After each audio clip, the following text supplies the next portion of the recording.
Les écrivains ont décidé de les réhabiliter dans des livres d'art.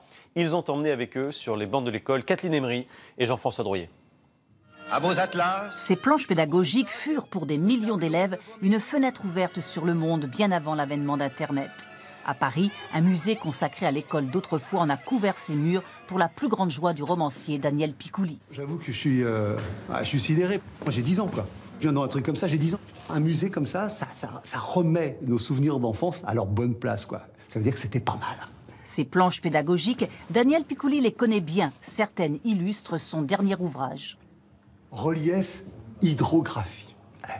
Voilà, des mots comme ça qui faisaient rêver parce qu'on se demandait bien ce que c'était avant d'avoir l'explication. Toutes ces cartes datent des années 1870. L'État équipe alors toutes les écoles de France de tableaux colorés qui racontent la géographie, la zoologie, le corps humain, la botanique. Ce sont les cartes Rossignol, puis Dérolle. Cela nous faisait rêver. Cela en fait une simplification qui mettait à notre hauteur des notions très compliquées. Et c'est ça pour moi la pédagogie, c'est ça le travail des grands. On a bien le temps d'apprendre que les choses sont compliquées. Mais commençons par des choses simples.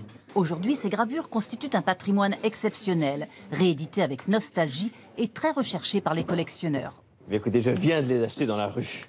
Et ça, c'est une planche du fraisier que nous n'avions pas dans son coloriage, comme on le découvre ici, c'est-à-dire avec sa plate couleur rose, rouge pour le fraisier. C'est formidable, c'est une grande journée de découverte et en même temps de reconstitution de ce patrimoine d'Hérold. Toujours convaincu qu'une image vaut mieux qu'un discours, Dérolle perpétue la tradition en créant de nouvelles planches qui désormais évoquent l'environnement, le développement durable, la citoyenneté.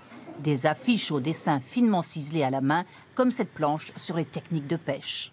Si on parle des filets sur les casiers, on voit avec la précision nécessaire, on voit comment ils sont faits. Donc on peut après expliquer, d'après la planche, les informations qu'on veut donner. Alors c'est entièrement fait à la main, au pinceau, à la gouache, d'une façon très